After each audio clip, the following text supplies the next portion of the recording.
네. 머스크가요. 마이크로소프트를 고수하겠답니다. 예. 이유가 뭔가 하면은 뭔가고 봤더니 그 트위터에 뭐 막대한 양의 데이터가 이렇게 쌓여 있잖아요 지금. 예. 요런 거. 트윗을 어마어마하게 하니까 사람들이.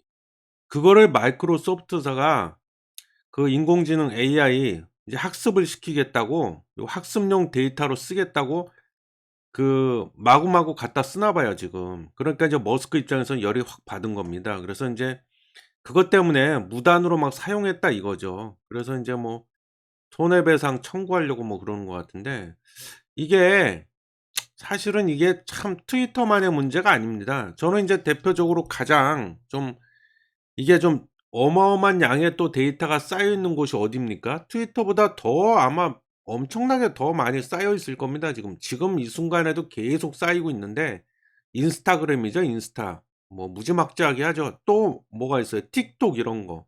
다 마찬가지가 될 겁니다.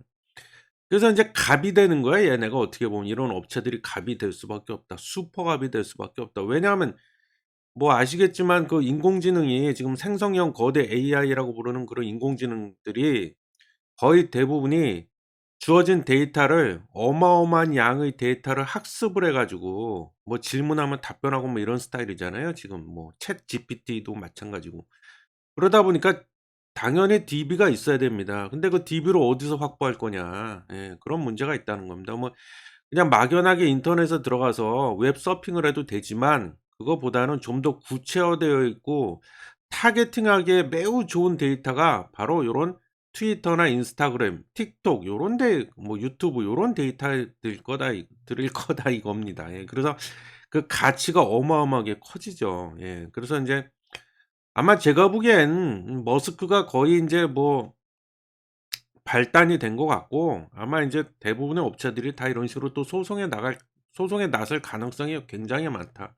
예 그렇습니다. 그리고 이게 사실 인공지능 하는데 이게 일단 인공지능을 구현하기 위해서는요 크게 세 가지 요소가 필요합니다. 첫 번째는 일단은 조금 전에 말씀드렸던 그런 데이터가 있어야 돼요 데이터.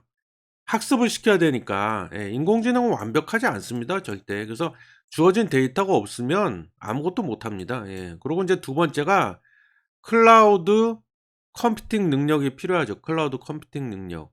클라우드. 그래서 예를 들면은요 우리가 그 오픈 아니 저기 뭐 오픈 AI 그 사이트 들어가시면 챗GPT를 그 무료로 이용할 수가 있는데 이용해 보신 분은 아마 경험도 하셨을 거예요.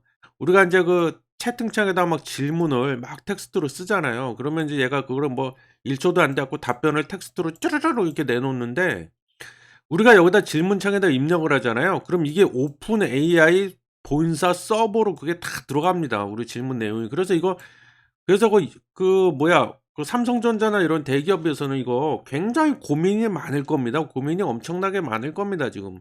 이걸 직원들을 쓰게 할 수도 없고 쓰지 못하게 막을 수도 없고 참 이게 애매모호하다. 그래서 만약에 삼성전자에서 어떤 직원이 뭐 예를 들면 반도체 사업부 직원이 뭐 영업 비밀, 회사 기밀과 관련된 거를 여기다 뭐 질문을 해. 막 그리고 뭐 회의록 이런 거 막 올려 놓고 이러면 이게 오픈 AI 그 서버로 다 들어갑니다, 클라우드 서버 안으로. 그래서 이게 엄청난 이 영업 비밀을 새 나갈 수도 있다는 거죠. 그래서 이게 딜레마에 빠져 있습니다, 지금 재벌들이. 그래서 사용을 안 하자니 또 그렇고. 그래서 이렇게 하다 보면 이게 전 세계적으로 인제 이런 식으로 인제 여기다 계속 뭐 질문을 던질 거 아니에요, 사용자들이. 그럼 그 데이터가 어마어마 상상 초월하는 데이터가 쌓일 겁니다. 그걸 저장하려면 클라우드 컴퓨팅 능력이 뛰어나야 되고 서버의 능력이 뛰어나야 된다. 그래서 이게 두 번째 요소고요. 세 번째 요소가 슈퍼 컴퓨터 즉 컴퓨팅 능력이죠. 왜 연산을 어마어마한 속도로 연산을 해내야 되기 때문에 슈퍼컴퓨터가 필요하다. 컴퓨팅 능력이 어마무시하게 좋아야 된다. 이 세 가지 요소가 필수입니다. 그중에 제가 보기에는요. 갑 중에 갑 슈퍼갑은 이 첫 번째 빅데이터 업체들일 겁니다. 예 트위터 같은. 예 그렇습니다. 그래서 머스크가 인제 그런 거에 대해서 이것들이 막 그냥 무단으로 막 접속해서 막 그냥 다 빼가네 이래 가지고 인제 뚜껑이 확 열린 것 같아요. 그래서 이 사실 그래서 머스크가 이게 인제 외부에서 이 예를 들면 트위터에 있는 이런 막대한 양의 트윗 그 데이터에 접근을 하려면 API가 필요합니다. API. 이거는 그냥 쉽게 말씀드리면 접속기예요, 접속기. 예? 비유를 하자면 우리 스마트폰으로 인터넷에 접속하려면 어떻게 해야 돼요? 스마트폰에서 접속할래도 그렇고 PC에서 접속할래도 그렇고 브라우저가 필요하잖아요. 뭐 구글의 크롬이 됐든 뭐 마이크로소프트사의 뭐 옛날식으로 얘기하자면 뭐 그 인터넷 익스플로러 뭐 요런 거. 요런 그 접속기 이게 그 브라우저 같은 개념이구나 이렇게 보시면 돼요. 그래서 이게 접속기인데 요 접속기가 인제 말 그대로 접속을 해야 돼. 그 데이터에 접근을 해야 되는데 고거를 유료화 시켰어요. 예. API가 그 데이터 트위터 내에 있는 그 데이터에 접속하는 것을 돈 내고 접속해 이것들아 인제 이렇게 된 거죠. 예. 그래서 인제 유료화 시켜 버렸는데 그러니까 인제 마이크로소프트사에서 또 열이 확 받는 거죠. '아 더럽게 야박하게 구네. 정말 더럽고 치사하네. 그거 얼마 한다고가 아니죠 그게. 참 돈으로 환산할 수 없는 그런 값어치가 있는 건데 그래 갖고 마이크로소프트사에서도 니네가 그렇게 나와?' 그 열 받아 가지고 그 제가 이름은 까먹었는데 광고 플랫폼이 있습니다. 마이크로소프트사에서 그 만든 광고 플랫폼. 거기서 인제 그 각종 소셜 미디어, SNS 뭐 이런 거를 다 통합해서 광고주가 쉽게 관리할 수 있게끔 만들어 놓은 광고 플랫폼이에요. 구글도 광고 플랫폼 있잖아요. 갑자기 생각이 안 나네. 까먹었네. 애드웨어인가 그럴 거예요 아마. 네이버도 광고 플랫폼 있거든요. 광고주들이 손쉽게 그냥 통합해서 다 관리할 수 있게 광고를. 그런 걸 만들어 놨는데 거기서 인제 이 트위터 계정을 싹 지워 버리겠다. 예? 없애 버리겠다. 아 이미 없앴나? 제가 그것까지는 확인을 못 했네요. 아마 이미 없애 버렸을 수도 있어요, 마이크로소프트사에서. 그렇게 인제 지금 반격을 해 갖고 아마 인제 서로 지금 이게 감정 싸움으로 가고 있는 것 같아요. 예. 그럴 수밖에 없죠. 지금 인공지능 시장을 선점하지 못하면은요, 뭐 어디가 됐건 선점하지 못하면 밀리면 그냥 끝장입니다. 예. 영원히 그냥 식민지가 돼요. 예. 데이터 식민지라는 말이 있습니다, 데이터 식민지. 예.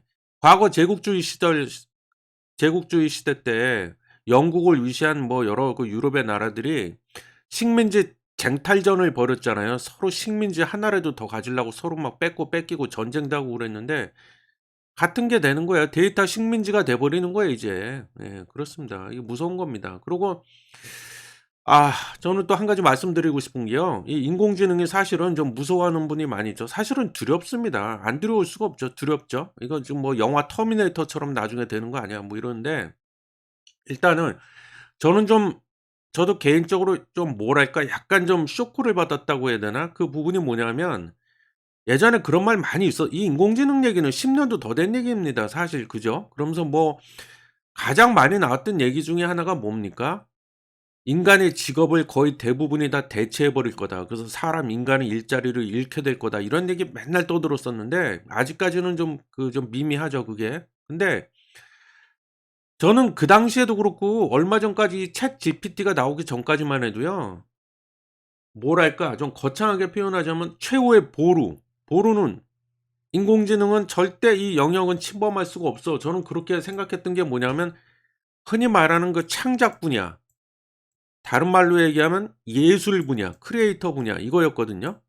근데 이것도 지금 뭐 이미 침범을 다 하고 있습니다 지금 AI가. 예. 다 침범을 해 버렸죠. 그래서 뭐 AI가 그림을 그리질 않나 무슨 뭐 BGM 음악을 만들질 않나 저는 그래서 가장 실제로 그 웹툰이요. 웹툰 저도 한때 웹툰 작가가 꿈이었는데 제가 그림을 못 그려서 포기했거든요. 그림을 못 그리는데 무슨 만화 웹툰을 그립니까? 그래서 포기해 버렸는데 이제는 그림 전혀 못 그려도 웹툰 만들 수 있고 작가할 수 있다. 왜냐하면 그림을요 스토리만 짜 주면은 그림을 AI가 다 그려 버려. 여기 보면 잠깐만요. 여기 보면은 자 이런 게 우리나라 기업 스타트업이랍니다. 스타트업인데 아까 제가 봤는데 투툰 GPT래요. 투툰 GPT. 예? 스타트업 오노마 AI가 3일 공개한 투툰 GPT는 웹툰 그리는 생성형 AI로 명령어에 따라 웹툰 캐릭터, 옷 배경 이미지, 콘티 등을 만화풍으로 만든다. 이게 인제 점점 더 인제 진화하고 고도화될 겁니다. 그러면은 뭐 예?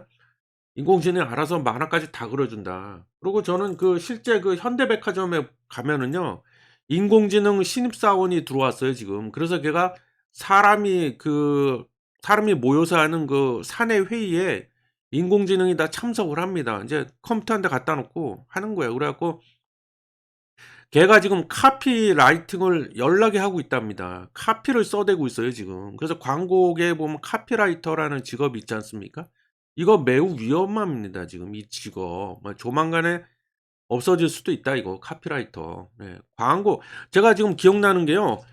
그 회사 이름은 생각이 안 나는데 어떤 꼭 향수 만드는 회사의 그 광고인데 그 당시에 그 판매 타겟 광고 대상이 누구였냐면 판매 대상이 그 대학교 이제 막 갓 들어간 새내기 신입생이 대상이었거든요. 그 사람들을 대상으로 하는 광고, 향수 판매 광고인데 그 인공지능이 3초 만에 뽑아낸 그 광고 카피가 뭐냐면은 뭐였더라? 뭐 향기와 정확하지는 않습니다. 제가 좀 까먹었는데 향기와 함께 새로운 뭐 향기와 함께 시작되는 새로운 출발인가 그럴 거예요. 향기와 함께하는 새로운 출발. 향수하고 그 대학 신입생이라는 거를 아주 절묘하게 매치를 했잖아요. 향수와 함께하는 향기와 함께하는 새로운 시작 뭐 이런 거. 죽입니다. 그래서 제가 보기에도 이 인공지능이 어찌 보면은 광고 카피에 있어서만큼은 인간보다 더 나을 수도 있어요. 예. 그렇습니다. 그래서 오늘 인공지능에 대해서 제가 또 할 말 많지만 뭐 나중에 뭐 차차 또 하기로 하겠습니다. 일단 오늘 시청해 주셔서 감사합니다.